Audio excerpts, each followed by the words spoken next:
Saturday in our Christian celebrations is Mary's Day.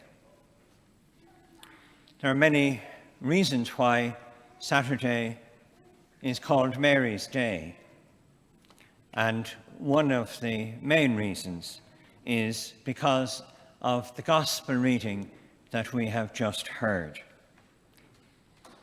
This reading describes that first Holy Saturday. It was the day between Good Friday, when they crucified Jesus, took him down from the cross and laid him in the tomb. It was that day, between that day and the day of resurrection, Easter Sunday. We can only imagine what that Saturday must have been like for Mary, the mother of Jesus.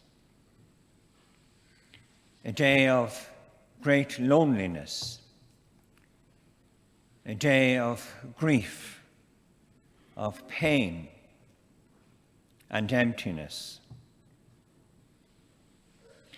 During that day, Mary must surely have remembered some of the events of her life which foretold that this day would come about. When she presented her baby, her infant Jesus, in the temple and was told by Simeon that a sword would pierce her heart. She must also have remembered the time when she lost Jesus in the temple, or found him in the temple, after 3 days of searching and worry, when Jesus told her that he must be about his Father's business. Surely all of these things were going through Mary's mind on this first Holy Saturday. And we presume that she must have been in the company of her sons, the apostles. We heard when Jesus assigned her as mother of the apostles, mother of all of his disciples. Woman, behold your son. And she took up her role as mother. During this day, they must have been looking to her all the time, focusing on her, trying to understand with her her deep hope that she had received from the Lord's promises. Mary became our mother at the foot of the cross, and her mothering is mainly a mothering in the role that we have as disciples of the Lord, as suffering servants with the Lord. It was at the foot of the cross, too, that Mary must have learned the meaning of mercy.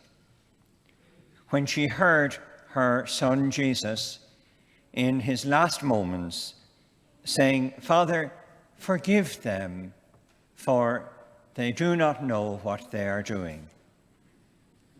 And it's the one consolation that perhaps we all have even still, that the Lord does forgive us, because we do not know what we are doing when we turn our back on him or when we sin in any way.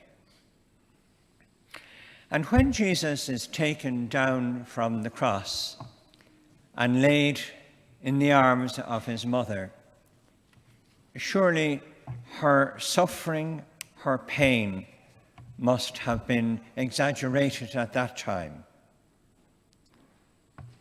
Surely her gift of mercy and compassion.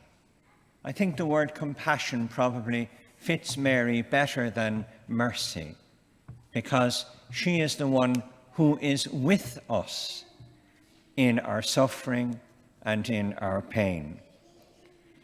And you all have seen the beautiful statue of Michelangelo, the Pieta, where Jesus is laid in the arms of his mother.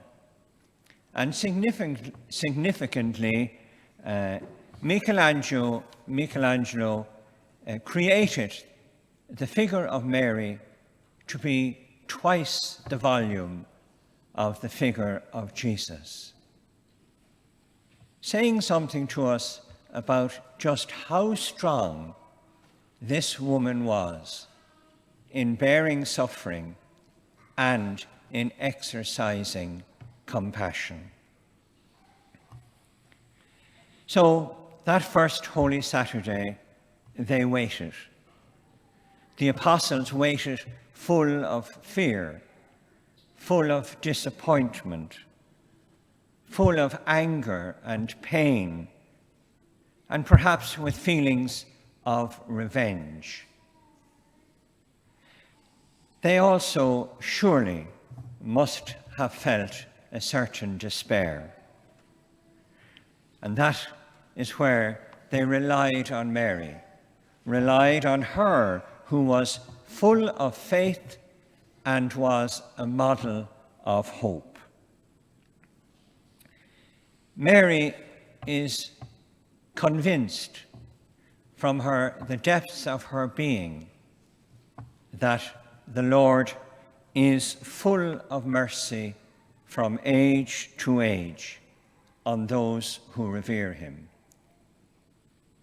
And during that first Saturday, she surely got that message across to the disciples who were gathered, our predecessors as disciples of the Lord. And so today, as we remember the first Saturday, we remember the role model that Mary is for us in this day of suffering, of waiting, of the temptation to despair. And we find in her great hope.